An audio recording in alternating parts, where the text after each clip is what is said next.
വരിക നിന്നെ ഞാൻ രക്ഷിച്ചിരിക്കുന്നു എന്ന ദൈവവചനമാണ് ജീവധാര ഇൻസ്റ്റിറ്റ്യൂട്ടിലെത്തുന്നവരെ ആദ്യം വരവേൽക്കുന്നത്. ചുവരിൽ എഴുതി വച്ചിരിക്കുന്ന ഈ വാക്യം അന്വർത്ഥമാക്കുന്നത് തന്നെയാണ് ഇവിടുത്തെ ചികിത്സയും. ലോകത്തിന്റെ വിവിധ ഭാഗങ്ങളിൽ കൊണ്ടുപോയിട്ടും സുഖമാകാതെ വൈദ്യശാസ്ത്രം പോലും കൈവിട്ട ജീവിതങ്ങളുടെ നേർക്കാണ് സിസ്റ്റർ മേരി എസിയും സംഘവും പ്രത്യാശയുടെ കരങ്ങൾ നീട്ടുന്നത്. ബുദ്ധിവൈകല്യം, autism, down syndrome, cerebral palsy, learning disorder തുടങ്ങിയ അസുഖങ്ങൾക്കാണ് ഇവിടെ ചികിത്സ നൽകുന്നത്. ചൈനീസ് ചികിത്സാ രീതിയായ അക്യുപങ്ക്ചറും ഇറ്റാലിയൻ രീതിയായ ഇലക്ട്രോ ഹോമിയോപ്പതിയും സംയോജിപ്പിച്ചാണ് ജീവധാരയിലെ ചികിത്സ. ചികിത്സാ രീതിയിലെ ഈ പുതുമ തന്നെയാണ് ജീവധാരയുടെ പ്രത്യേകതയും. ഒരു ദിവസം 20 മിനിറ്റാണ് എടുക്കുന്നത്.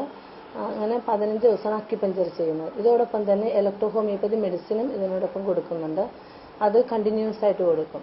അത് മെഡിസിനാണ്, ഇന്റേണൽ മെഡിസിനാണ്. ആ മെഡിസിൻ റെഗുലറായിട്ട് അങ്ങ് കൊടുത്തുകൊണ്ടിരിക്കും. 2 വയസ്സിൽ താഴെ വരെ പ്രായമുള്ള കുട്ടികളെയാണ് പ്രധാനമായും ചികിത്സക്കായി പ്രവേശിപ്പിക്കുന്നത്.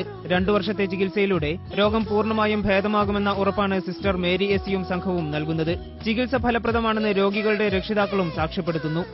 മോന് മൈൽഡ് ഓട്ടിസം ആയിരുന്നു, ഹൈപ്പർ ആക്ടിവിറ്റി ആയിരുന്നു. 3 കോഴ്സ് കഴിഞ്ഞപ്പോൾ തന്നെ നല്ല വ്യത്യാസം ഉണ്ട്. ഹൈപ്പർ ആകെ കുറഞ്ഞ് കോൺസെൻട്രേഷൻ ഉണ്ട്. സ്പീച്ച് ഓരോ വാക്കുകളൊക്കെ പറഞ്ഞു തുടങ്ങി. നല്ല ഇമ്പ്രൂവ്മെന്റ് ഉണ്ട്.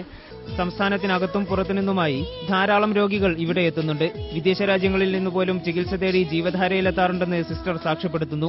കണ്ണീരും ആശങ്കകളുമായി വന്നവർ നിറഞ്ഞ പുഞ്ചിരിയുമായി മടങ്ങുമ്പോൾ സിസ്റ്ററുടെ മനസ്സും നിറയും. ക്യാമറമാൻ ദീപുവിനൊപ്പം MP ജംഷീർ, ജീവൻ ന്യൂസ്, കൊച്ചി.